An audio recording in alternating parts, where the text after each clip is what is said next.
हाँ तो दोस्तों, पिछली क्लास में हमने बात की थी सत्ता में साझेदारी की। तो सत्ता में साझेदारी का ही एक रूप था कि हम क्या कर रहे थे, सरकार के स्तरों के बीच सत्ता का बंटवारा कर रहे थे, है ना। तो आज हम बात करेंगे उसी की, चैप्टर नंबर 2, 10वीं क्लास, संघवाद।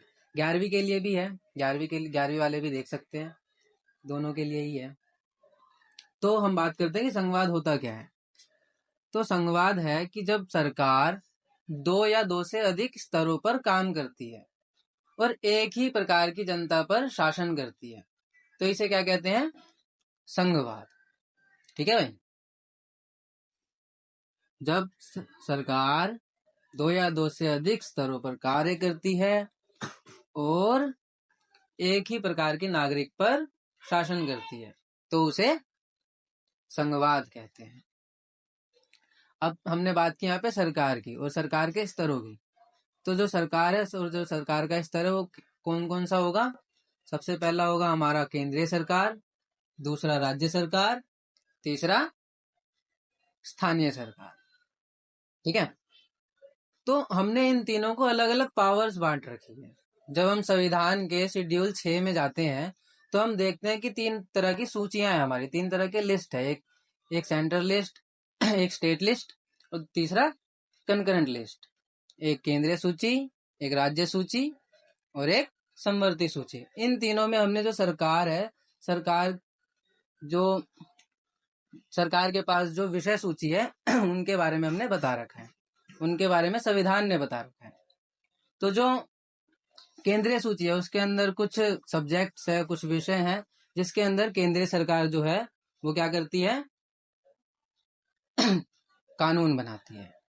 जैसे कि मुद्रा को करेंसी विषय हो गया एक, और कोई विदेशी व्यापार है, या वायुसेना है, रेलवेज है, या कोई डाक व्यवस्था है, तो इसके ऊपर कौन कानून बनाएगी, केंद्रीय सरकार।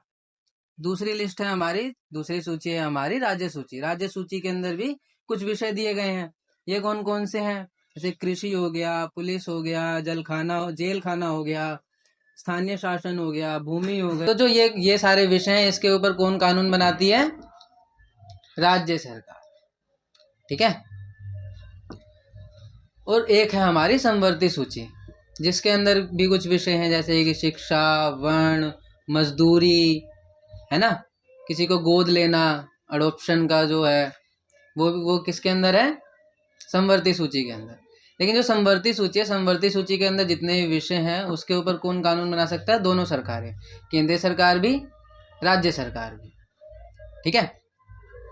फिर इसके बाद आती है, जब भी कि केंद्रीय सरकार और राज्य सरकार के बीच जब भी टकराव आता है समवर्ती सूची के विषय को लेकर, कोई भी विवाद होता है, तो क्या होता है कि केंद्रीय सरकार द्वारा बनाया गया जो कानून है उसे ही माना जाता है, वही मान्य होता है। ठीक है। अब बात आती है कि जो संघवाद है, संघवाद की विशेषताएं क्या क्या है। तो जो संघवाद की विशेषताएं हैं, सबसे पहला तो है कि सरकार क्या होगी, दो या दो से अधिक स्तरों की होगी, है ना। सभी प्रांतों के पास जो होगी खुद की शक्तियां होंगी। संविधान क्या होगा, सबसे बड़ा होगा, संविधान की सर्वोच्चता होगी। फिर क्या होगा, जो सभी स्तर की जो सरकारें हैं वो एक ही तरह की जनता पर शासन करती है। एक लिखित संविधान होना चाहिए और स्वतंत्र न्यायपालिका। ये कुछ क्या है, संघवाद के विशेषताएं।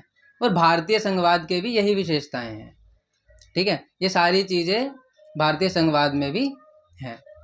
तो बात आती है कि क्या भारत जो है, भारत एक संघीय देश है ना। बात आती है क्या भारत एक संघीय देश है। तो ऐसा नहीं है।